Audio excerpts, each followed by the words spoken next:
Victory Media. This is the Book Publicist Podcast, powered by Local PR Toolkit. I'm your host, Jason Jones, and I'm a longtime book publicist and agent. We're going to talk to publicists, media, publishers, and authors and give you a peek behind the curtain into the world of book marketing and publicity. So, my marketing and publicity starved author friends, let's go.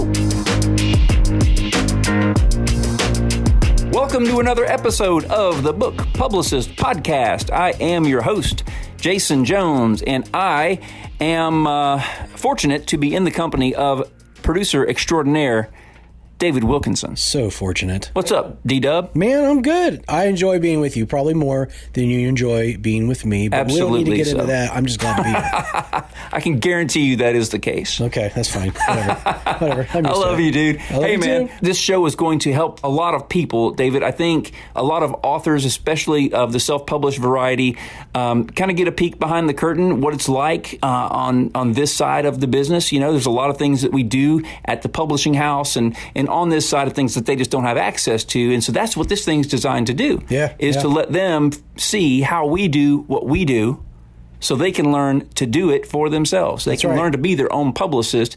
A lot of times I've heard from so many authors over the years that didn't feel like they could afford a publicist. They didn't know how to do this themselves. They don't have access to the folks that we're hopefully going to give them access to on this podcast. That's right. And you're talking to a book publicist today. A longtime book publicist today, Shaun Tabatt, who is... Doesn't he have like 10 kids? Dude, he has 10 kids.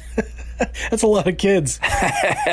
He runs a lot too, and I always joke with Shaun that he's running away From his kids? That every day, if you follow Shaun on social media, you'll see that he posts these little pictures. It'll say 6 more miles or 10 more miles, you know. Oh yeah, and I think that maybe he's running. And he gets 3 or 4 miles out and goes, man, I guess I should go back. And he circles back, you know. Right. So he gets in a lot of miles. He's a great dude, man. He's one of my favorite people in this industry. It's going to be a great conversation. So I hope you guys enjoy it.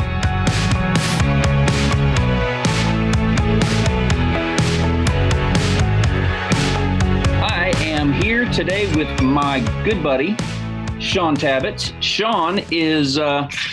in his home studio. How you doing, man? Looks great. You look like you've upgraded your equipment there. You're big time. Well, Jason, always good to talk with you, my friend. I'm doing fantastic. And yeah, I've actually been making a bunch of upgrades to the studio this year. I've got actually 2 softbox lights, one above me, one to the side here. Just got this new Rode PodMic Pro, which is a fantastic microphone. It goes for $100. Been really pleased with it.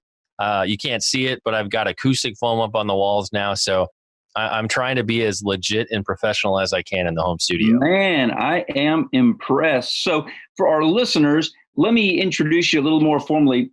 Shaun is an executive specializing in acquisitions and marketing at Destiny Image Publishers, and just a fantastic publicist, a great man, a great friend, father of 10, which is unbelievable.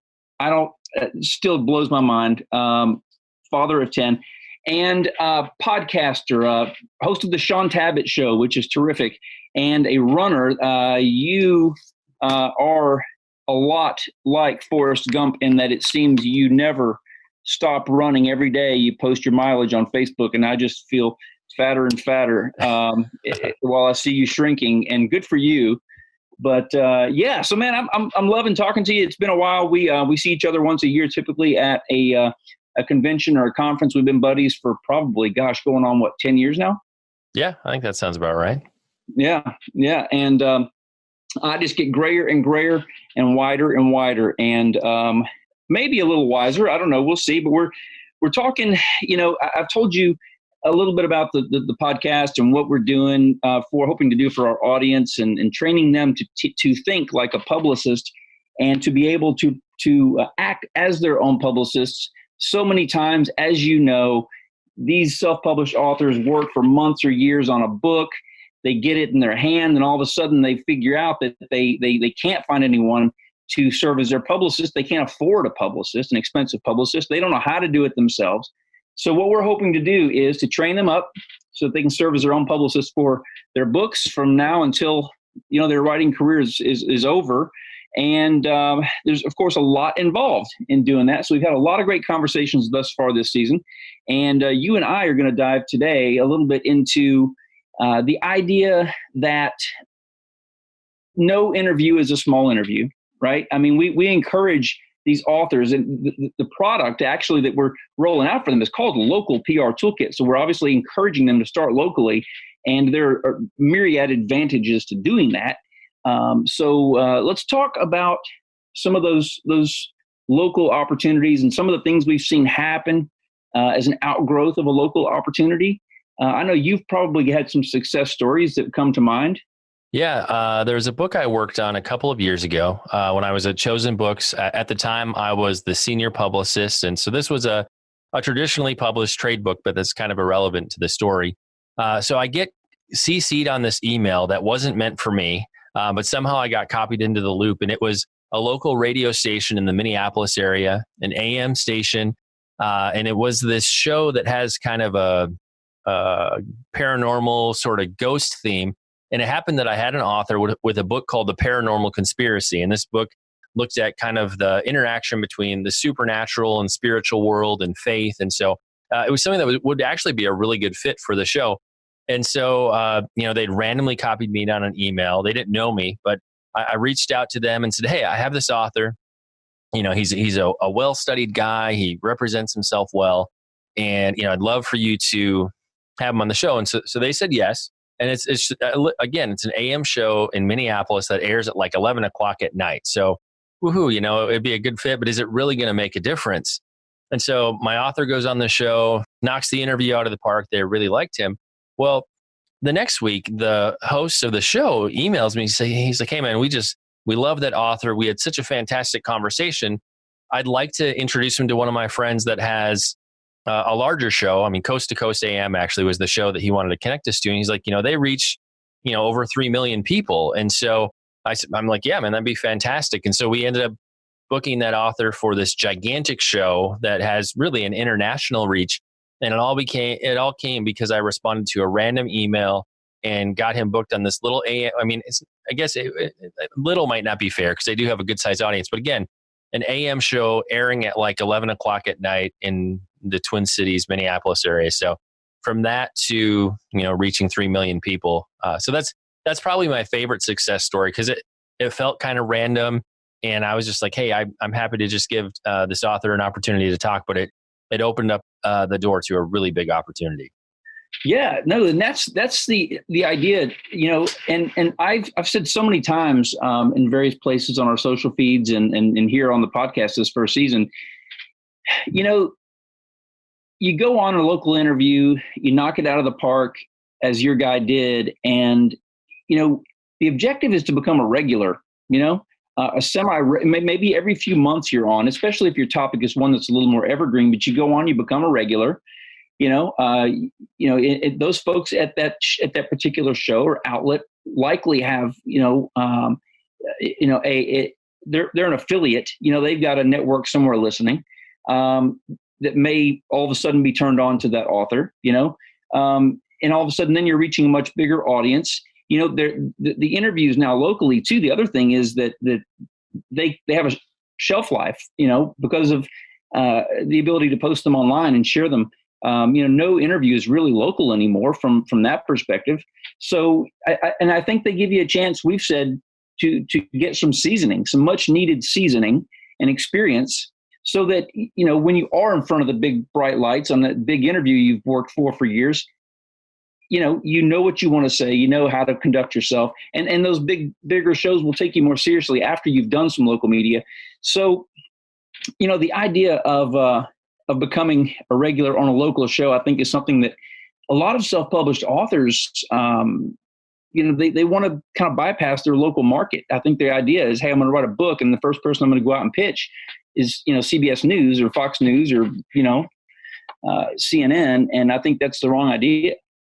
Yeah, I mean, the big challenge you face if you immediately try to bypass your local media and go for national media is the amount of competition for that national media is gigantic. And so, you're a small fish in this huge ocean versus when we're talking about local news, be it print, online, radio, TV, there's not as much competition for those spots. And so the likelihood of you being able to land a significant opportunity in that local market, at least when you're starting out, that's much more likely than being able to get CBS News or Fox or whatnot right out of the gate.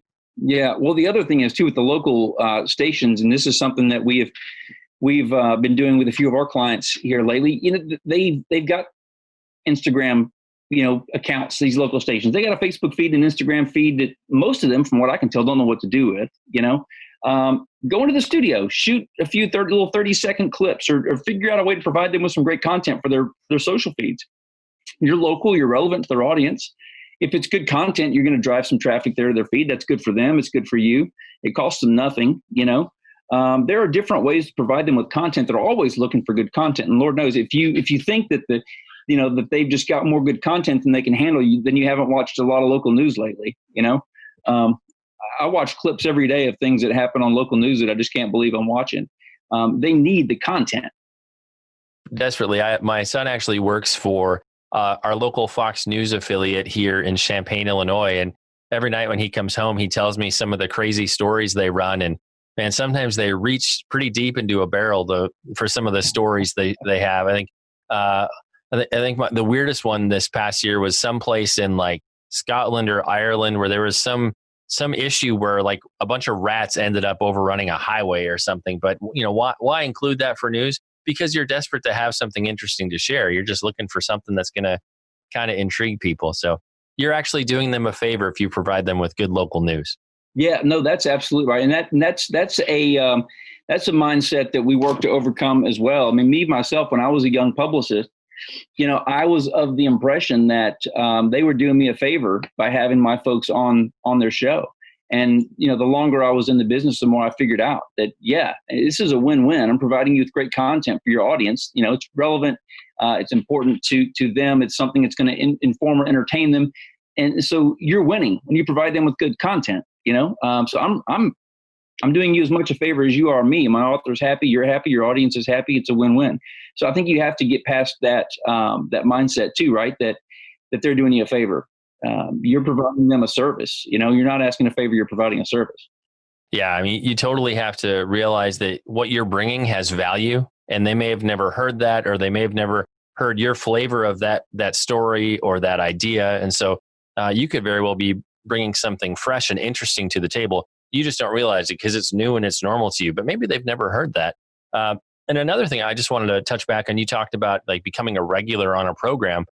I think back to like my own podcasting journey. You can't necessarily always say podcasting is like local news, but podcasting, I think similarly, the likelihood of you being able to get booked on some podcasts is, out of the gate is still a lot bigger than, again, some of those big opportunities when you're still early on. But in terms of becoming a regular, I've been podcasting for over 8 years now, over 500 episodes at this point. And, there are authors I have on every time they have a new book come out. And, they're people that were willing to come on my show when my show was small. Some of them are authors who are just starting out. And I talked to them because what they had to say was kind of interesting. But, over 8 years, we've built a relationship and we stay connected. And the reason they're regulars on my show is because I invested in them and they invested in me. And so, the same thing can apply. Local media, podcasts, you start building those relationships and you bring reciprocal and mutual value. It can be a relationship that lasts for years and decades. Yeah. Well, I think the idea too that a lot of people are missing is that doing a local interview gives you more credibility locally to go and do things like, speaking appearances or events, right? Where you can also sell books, and if you own a small business there in the community, maybe drive some more folks in the door. But, there's nowhere you're more relevant than at home in your own market. Your grandmother and your parents and your neighbors and your fourth grade school teacher and all those folks are going to see, hopefully, or hear about this appearance, and it'll get your network talking. And you never know who's going to have a need or a want for your book. But the idea too that that I try to communicate to a lot of folks we work with is that you should think about this as, you want to be the guy, right, in your local community, the gal, the expert on this particular topic. You want to own whatever industry or topic it is there locally. You want to be the guy that everyone thinks of, right? That's probably not going to happen for you nationally. National hits are great and fine, but where you're going to live continually for the next number of years as an author, as a business person, an expert is in your hometown, right? And so there really needs to be a shift that you make in your mindset, that you want to own your hometown.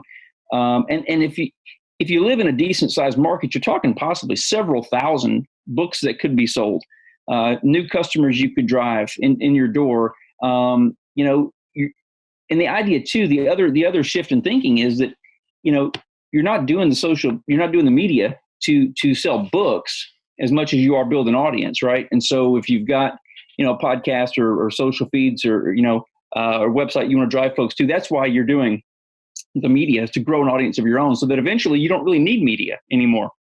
You'll have a big enough and loyal enough audience that they can support a book release or other things.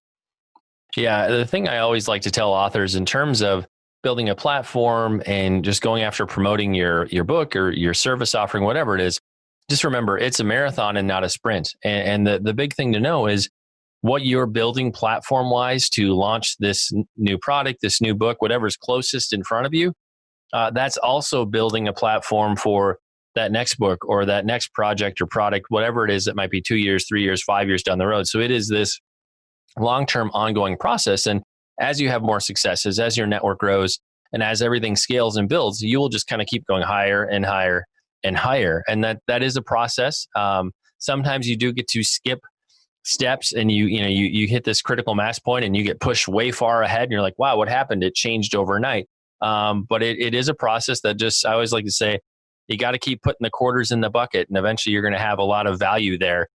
Same kind of thing applies in terms of, building a base of media and relationships. It's just going to take time and effort, but eventually it pays off in a way that scales massively. Yeah. So shifting gears, you are the first person we've spoken with this season who is actually in acquisitions on the publishing side. And, I remember back in the day when I was at HarperCollins and I sat in hundreds of acquisitions meetings, and, the idea was then that, of course, everyone wanted to be published traditionally. And if all the publishing houses turned you down, then you go and you self-publish. And it was something of a loss, Nowadays, honestly, I think, and correct me if I'm wrong here, but when you get a proposal on your desk, a lot of times, are you not trying to talk the author out of self-publishing to publish with you? They've got some things in place, some mechanisms, in place to sell books, and maybe they're really thinking hard about self-publishing. What does that back and forth look like these days? What are some of the things you're seeing self-published folks bring to the table that you're having to counter? I think I see a lot of authors who've successfully self-published some of their early messages, and they get to a place where they may not want to deal with all the challenges of publishing and sales and distribution and all that. And so, not unlike the relationship between you and, say, the local media, there also has to be a good value exchange between you and a traditional publisher. And so I feel like a lot of those conversations right now are focusing on what are you bringing to the table? What are we bringing to the table? And how can this be a mutually beneficial process? And we can both have more success in the scenario that we're crafting together. I would say by and large, in terms of acquisitions, a lot of the things that were considered valuable back in the day when you were with HarperCollins Christian, we're looking at platform. We're looking at how often are people speaking and that sort of a thing. Now, those are the same things that are going to help you be successful and move books, whether you're self-publishing or also if you're traditionally publishing. I wouldn't necessarily say that I'm trying to talk people out of self-publishing. Sometimes if they're early on and they just don't have much of a platform and a big way to sell books, and it's something that's just not high enough felt need for it to be a good investment for the publisher, I might encourage somebody to say, hey, you really should sell. If you want this out, you can self-publish it, do your own thing, get your feet wet, get some experience, and maybe come back to us in a few years. And so one of the things I would say is just that, if you want to go the traditional route, you do have to bring some things to the table to make that make sense for the other side to want to publish you. So it's kind of it's not a dicey conversation. It's a very typical conversation when it comes to acquisitions. It just has to make sense for both parties in a solid way. Yeah, it just feels like there's a lot more leverage on the author side of the table now. It's changed. So self-publishing is no longer a second option or a plan B. It's, hey, I think I could really be successful doing this. Why should I publish with you, as opposed to, will you please publish me? So let's talk about one other thing. I don't know that we've really covered a lot in previous episodes. You're in-house still, and I know a lot of the authors that we talk to are frustrated because they are published. They've been published traditionally, or maybe they're with a small publisher now, and they don't feel like they get any support in-house from marketing and publicity. And I know why that is, and I think you've had some experience there too. Now you're a great marketer. You do a terrific job. So I'm not lumping you in there with the experience that a lot of other folks have had other places. I'm sure you guys are doing a great job at Destiny, but can you explain to maybe some of the folks out there that have been frustrated with the process why that goes down the way it does? Yeah, I think one of the big secrets is that, your book is new, your book is fresh for a certain amount of time. So in term, at Baker Publishing Group, I managed a marketing team over 2 brands. And, when we had a new book that was going to market, it was in front of us, fresh, hot for about 6 months, 90 days going up to release. We put a lot of effort into getting the word out, sending out advanced copies and press kits and pitching people. And then for about the next 60 to 90 days, it was still hot. It was still new. We were following up with all the outlets and people that we'd reached out to. And, kind of that window was, in many ways, the life cycle of the book, because every publisher has new books releasing every month, and, things go through the cycle and you have to keep moving on to the next thing. So when you get to that sort of 60 to 90 day window past release, really the baton gets handed to the author to, continue finding media, continue pursuing opportunities. That's not to say most of the publicists and publishers won't still help to an extent. We might be willing to send out press kits and books to additional opportunities you find. It's just there's not budget or time really built into the systems of any publisher that they're gonna, have your book be the, primary grade A thing they're going after for 6 months or 12 months. There's really a kind of a big 6 month window and sort of a 60 to 90 day window where it's hot, it's fresh, it's new. Outside of that, really the author or their team will probably have to pick up and run with it in order to find additional coverage for it. And it's because of the new stuff coming out every month. That's just kind of how it is. I feel like there's some difference between like larger houses like HarperCollins Christian or Baker or Tyndale, where they're doing several hundred books a year. They just got a lot of books going through the system. I remember talking with people who worked at some smaller kind of indie and specialty publishers in Minneapolis, and those folks would launch like 6 books a year, and so they're actually literally spending, that kind of 6 to 9 months just really focused on those 1 or 2 projects. But when it comes to major publishing houses that are doing hundreds of titles a year, there's just not the bandwidth and room in the system to give that kind of focus. And it feels personal. I understand that from the author's perspective. But at the end of the day, it's business. You just can't employ enough people to give that much more attention to every project. We work hard, we do the best we can, but there is a window.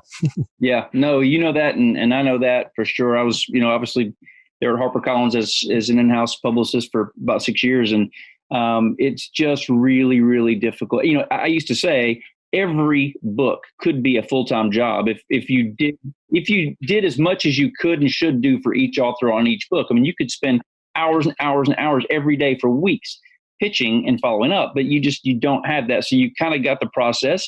You do what you need to do. You push it through. You get what you can, and you move on.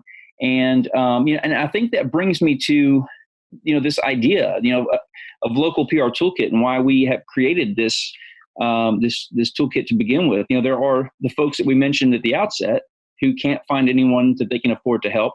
They don't know how to do it themselves. We can equip them. You also have these folks that have gone through this process that have now, their book has run through the cycle. The publisher has moved on to the next catalog of books, and they find themselves here, now with this book thinking, okay, what do I do now? You've done all the publicity, you've coordinated the interviews, you've set all that up, you wrote the press materials, what am I supposed to do here? Is my book's just going to die on the vine? And I think that's another place where we could come in and say, hey, you can learn to do this. We can help and equip you. So you don't have to just let your book wither and die after it's gone through the cycle if you've been with a traditional publisher. So, I've always said that what we do isn't rocket science, really. It's just being able to spend enough time with a message, really distill it down to what's important, why it's important to a particular audience. Who is the author? What are their credentials? Why are they a viable guest for a particular show in a particular market, on a particular topic? And then just have the bandwidth to be persistent, politely persistent, professionally persistent, and stick with it. And a publicist is not going to have that, at least not in perpetuity. You as the author are going to be able to spend as much time as you want, months or years, 8, 10, 12 hours a day if you want, pitching your book. And, that's kind of the idea. So,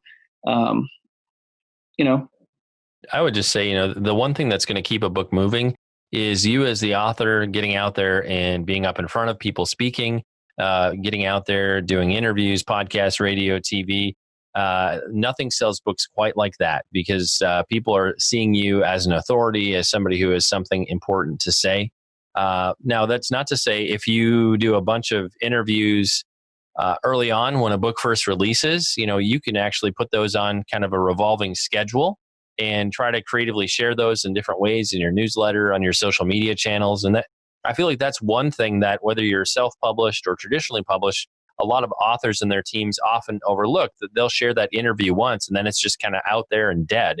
But you have to remember, in terms of your social feeds, only a certain percentage of your audience is seeing your material anytime you post something. So you can keep refreshing that content on a schedule and putting those key interviews, those primary places you were able to get attention and get more life out of that for an extended period of time. I mean, you could be reusing those interviews all year long. So that would be another encouragement. If you already have some things that are very solid, be sure you're reusing those because that's just free promotion that's sitting kind of right there in your toolbox that you could already put to work.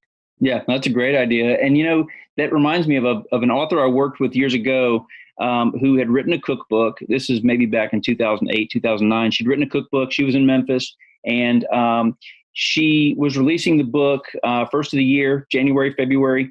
And of course, Super Bowl is late January, early February. We did a local segment with her. She went into a studio early one morning. She prepared some dishes, some party, easy stuff that you could prepare for a Super Bowl party. And I think maybe some low-fat stuff, if people that are still worried about their New Year's resolutions and that kind of thing. And she did a wonderful job on the show. And of course, she became a regular. They had her back. But not only that, Jennifer also pushed that interview out every January. I think she still does it. Every January I see Jennifer, and I have to watch for a second to say, is that the same interview or is she just still doing something different with them? But every year it's relevant, right? There's a Super Bowl every year. There's parties every year. So she pushes it out, what you just said. And it's exposed to a new group of folks. So yeah, absolutely. That's a great idea. Great point. You mentioned that the Super Bowl is an annual event. If you have material or your project, your book relates to specific holidays or themes, be conscious of that. The other thing I would say is just be conscious of what's current in the news cycle. If you, because of your book, are an authority on a particular topic, perhaps you could pitch yourself as a guest for a news segment to talk about X or something that's currently happening within the culture or that's hot in the news cycle. So some of it just comes down to, paying attention to the things that are in front of you and just taking action with them. We encourage folks to journal the news. And that's one of the things I talked about several weeks ago. Keep a log. What did they cover today? And it might feel a little awkward, because you think that each event is a one-time event. Why am I doing this? But I think you'll look back next year and you'll start to notice some of these same, as you said, recurring themes and stories popping up year after year. And then you start to figure out, okay, well, I know I've noticed that every July there's a story about this. Every August, early August, or going back to school, back to school story. And you start to figure out, okay, I can pitch myself here. I can fit myself in, this month by pitching myself this way. And you start to see this map that you're creating for yourself. And again, that's playing the long game, right? You mentioned it a little bit ago. It's not something that's going to help you next week. But if your plan is to write, and that's what you want to do for the rest of your life, then, hey, how helpful would it be to be able to look up 6, 7, 8 years from now and see what a news station has covered, every August for the last 7 years, I think that could be really helpful. And, take a couple of minutes each day, and you got to watch the local news and listen to the local news anyway, right? If you want to reach out to these folks and pitch them effectively, you got to watch. So just something else we recommend people do.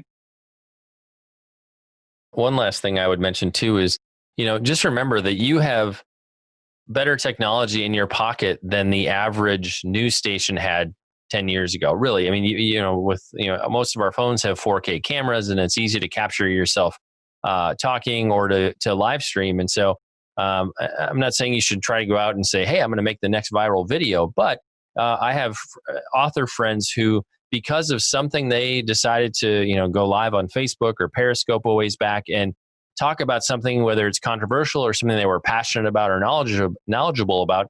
I know people who have gotten book deals because of stuff like that. So even if you can't immediately find a news outlet that wants to talk about something, you could also put yourself out there on social media using the phone that's in your pocket right now and share passionately about that particular topic or whatever you're an expert on. And that could also lead to other opportunities. If you have a video that goes viral, you could go to a news outlet and say, hey, I have this video. I talked about X and, it got millions and millions of views. That would give some social proof also to you as an expert on that topic who commands an audience. Yeah. So all these things are happening locally. Again, circling back, all these things that we've talked about are things that are going to be happening locally. And so it's important to wrap your mind around that idea, right? That local is where I need to start. Local is where I'm always going to be most relevant.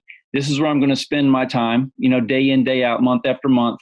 The national stuff is great, but it's a longer shot for me, and you need to start locally. That is an absolutely doable, achievable goal, to do local media and to do it often.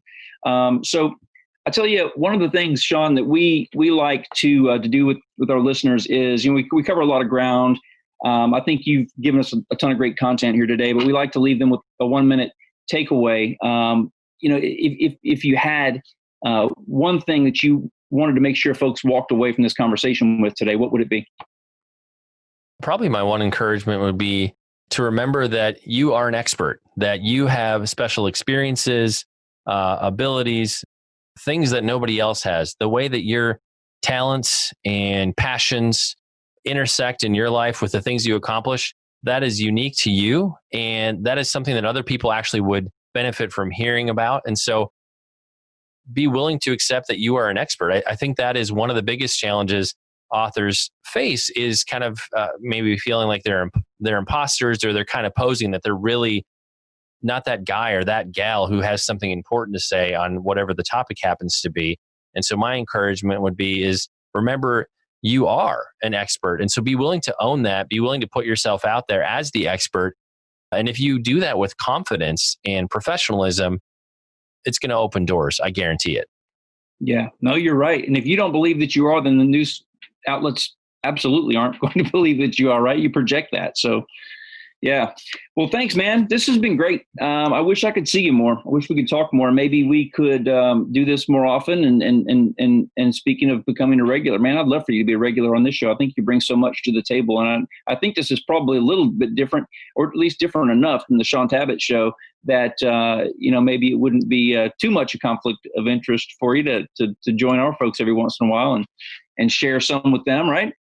Right. Absolutely, man. I'm always up to collaborate with you on anything. We've been looking for things to collaborate on for years. So finally, we found something we can collaborate on this podcast. So But where can we find you? Where can our listeners find you online? Where can the Shaun Tabatt Show can be heard? Where can they find you? Yeah, probably the easiest place to find me is just shauntabatt.com. That's my website for the podcast.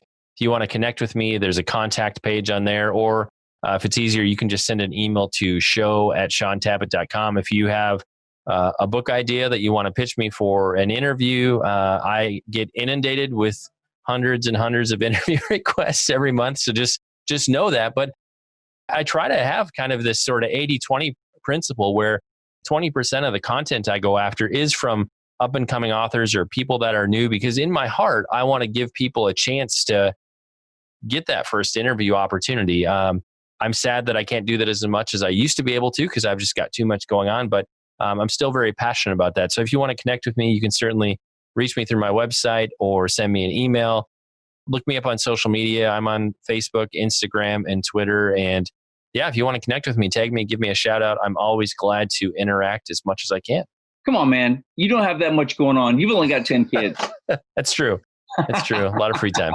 All right. Spell Tabatt for us one more time, because I've known you 10 years and I still have trouble. And my first name is spelled funny too. So, for the website, shauntabatt.com, that's ShaunTabatt.com. So yeah, go there, check us out. I've got 341 episodes thus far for that particular show. So lots of back content you could listen to if you were curious. Thanks, brother. I appreciate you, man. God bless you.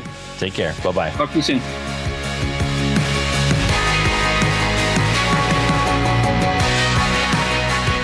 What Shaun said right there that really stuck out to me was, don't forget about the technology in your pocket. You literally have an entire news studio in your pocket.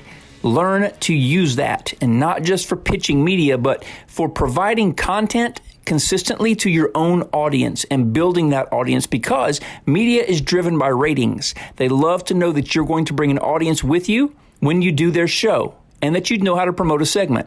Sound bites and wisdom like that are invaluable. It's the kind of thing I get to hear all the time as a publicist, but it's not the kind of thing that you, our authors, friends, and listeners are privy to. That's why we built Local PR Toolkit, a one-of-a-kind suite of tools and resources that train you up to be the publicist you have always wanted and needed. Find us online, localprtoolkit.com for more info. Follow us on Facebook and Instagram. And until next time, remember, the search is over. The publicist is you. The Book Publicist podcast is part of the Mana 3 Media Network. It is hosted by publicist Jason Jones and is produced and edited by me, David Wilkinson. You can rate and review us on Apple Podcasts. We'd love for you to subscribe to the Book Publicist podcast wherever podcasts are downloaded. And be sure to check out our episode show notes. Special thanks to Shaun Tabatt for being on the podcast. Be sure to go to localprtoolkit.com to get started right now on becoming your own publicist. Follow us on Facebook and Instagram, and you can check out more podcasts by Mana 3 Media, including my own, Dad Matters, on Instagram at Mana 3 Media. That's MANA, the number 3 Media. New episodes of the Book Publicist podcast drop bi-weekly every other Wednesday, so join us again in 2 weeks.